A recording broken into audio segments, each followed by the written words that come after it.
সেই রোজকার মতো হাজারো ব্যস্ততার মধ্যে দিয়েই আমাদের প্রত্যেকের জীবনযাত্রা শুরু হয়, আর আজও তাই। কিন্তু এই ব্যস্ততার মধ্যে দিয়ে চলতে চলতে আমরা কিন্তু অনেক গুরুত্বপূর্ণ কথা, কাজ, এমনকি জীবন সম্পর্কে ভুলে যাই। আবার কোনো সময় ভুলে যাই কিছু স্মরণীয় দিন,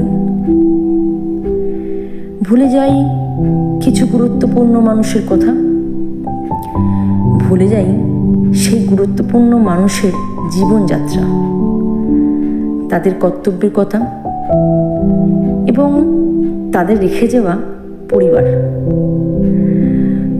সময়ের তালে তালে কখন যে এই সব স্মরণীয় দিনগুলো আমাদের জীবন থেকে মুছে যায় তা আমরা বুঝতেই পারি না। কিন্তু এই মা মানুষটাই কিন্তু একমাত্র ভুলতে পারে না কোনো কিছুই। শত ব্যস্ততার মধ্যেও তারা তাদের পরিবার, সন্তান, কাজ, কর্তব্য কিছুই ভোলে না। ঠিক এরকমই এক মায়ের গল্প আজ তোমাদের শোনাবো।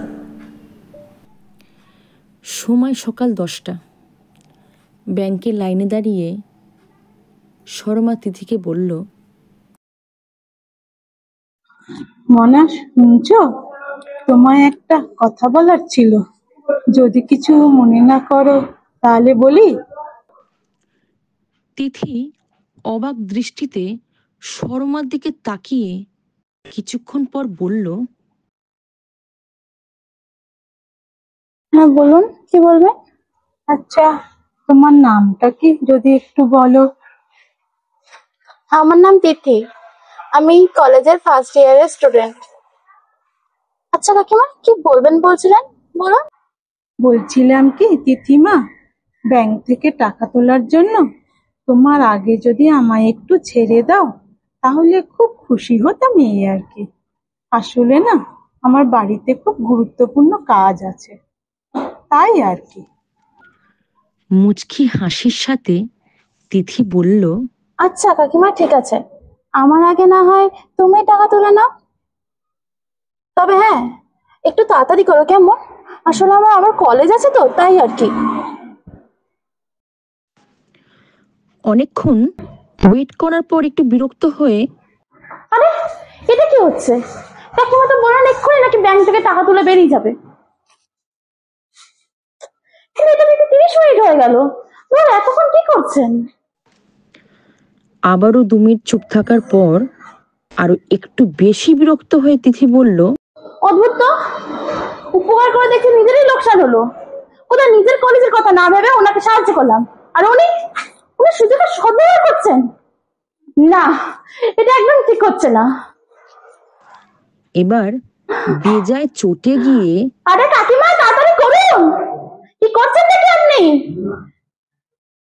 আপনার জন্য তো আমার ক্লাসগুলো সব মিস হয়ে গেল।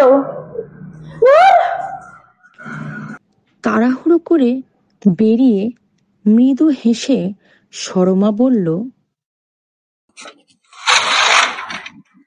না তিথিমা, রাগ করো না। আসলে না, তাড়াহুড়ো করে এই ব্যাংকের অ্যাকাউন্ট নাম্বারটা ভুলে গেছিলাম, তাই একটু দেরি হয়ে গেল। রাগ করো না মা, রাগ করো না। এরপর সঙ্গে সঙ্গে অপমানজনক ব্যক্তিত্ব নিয়ে তিথি বলে উঠল, শুনুন, এসব কথা আমাকে একদম শোনাতে আসবেন না। কি ভেবেছেনটা কি? বয়স্ক মানুষ বলে কি মানুষের মাথা কিনে নিয়েছেন নাকি? আপনার জন্য আমার সব ক্লাস মিস হয়ে গেল। আসলে আসলে আপনাকে সাহায্য করে আমি ভুল করেছি। যত সব পাগল। বাড়িতে কি এসব লোকদের কি করে ছেড়ে দেয় কে জানে। কেন বাড়িতে লোক নেই যে সাথে আসবে? দিনটাই আমার পুরো নষ্ট করে দিল। হ্যাঁ, এই আমি দেখছি, বুঝলি তো, কি করা যায় আমি দেখছি। ওই ব্যাপারটা আমি কতটা কি করা যায় আমি দেখছি। হ্যাঁ হ্যাঁ, আমি কোনো চিন্তা করিস না, ওই পরের সপ্তাহের দিকে একবার দেখি। আর ওটা জানিস তো, ওটা দেখছি কি হচ্ছে, বুঝলি। একটু দাঁড়াতো, সঙ্গে কিছু একটা হয়েছে, দাঁড়াতো। আচ্ছা, আপনার কি হয়েছে? এরকম করছেন কেন আপনি? আপনার শরীর ঠিক আছে তো কাকিমা? শুনতে পাচ্ছেন আপনি? আপনার কোনো প্রবলেম, কোনো শরীর খারাপ হচ্ছে কিছু? আপনার কি হয়েছে আপনি বলুন। না না বাবা, তেমন কিছু না। এই ব্যাংকে গেছিলাম টাকা তুলে নিয়ে আসতে, তারপরে এই বাড়ির দিকে যাচ্ছি, তেমন কিছু না। আচ্ছা আচ্ছা, আপনি আমার হাতটা ধরুন। আপনি আমার হাতটা ধরুন, এদিকে আসুন তো।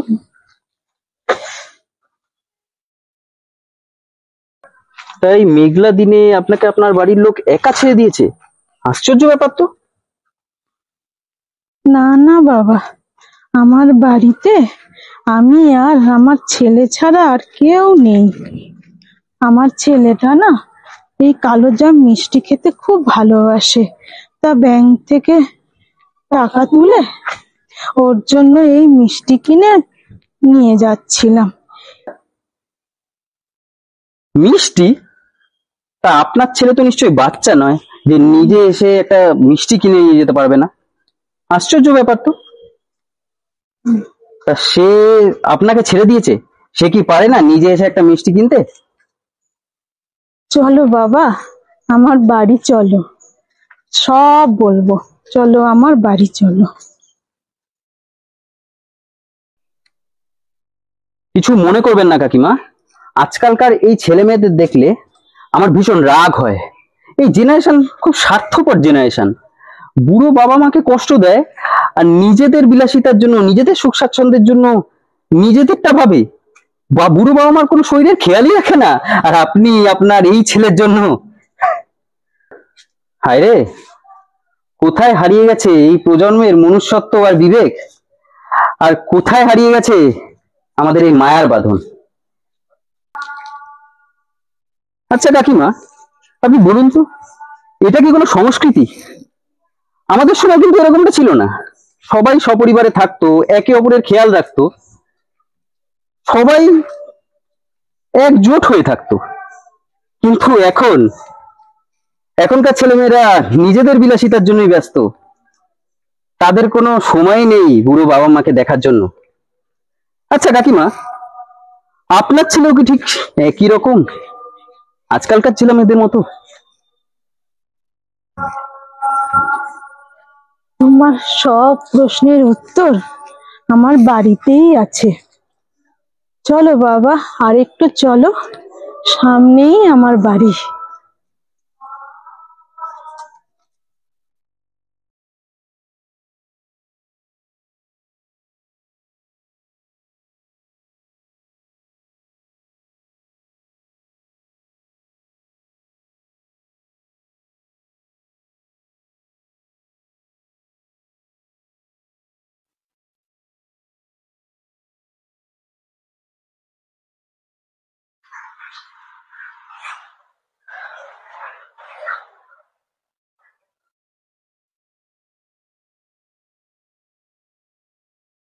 এটা কার ছবি?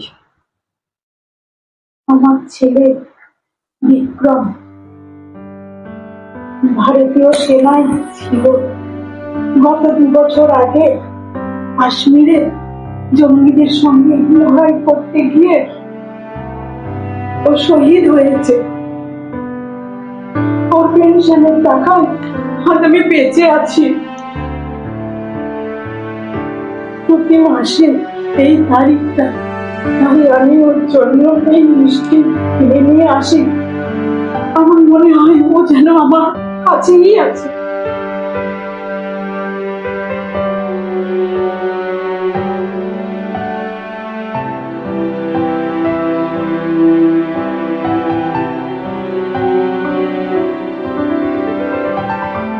কাকিমা, আমাকে ক্ষমা করবেন কাকিমা, আমি না জেনে বুঝে অনেক ভুলভাল কথা বলে ফেলেছি, আমাকে মাফ করবেন।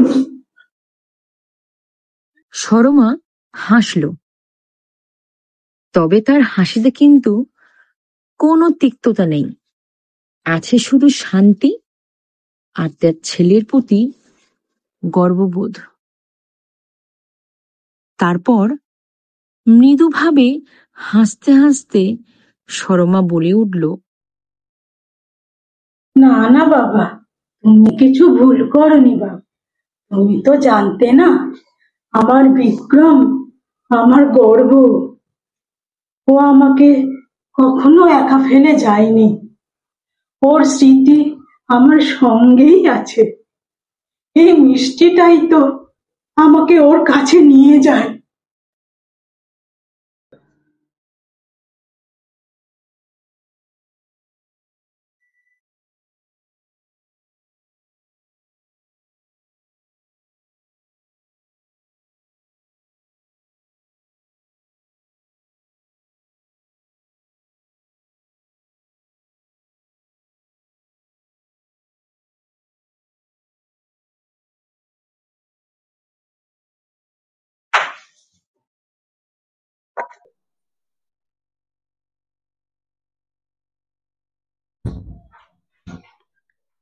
কাকিমা, আপনি একা নন। কাকিমা, আপনি একা নন, আমরা সকলে আপনার পাশে আছি।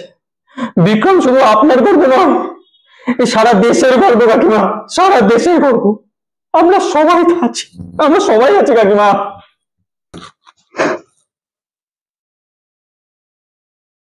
জয় হিন্দ।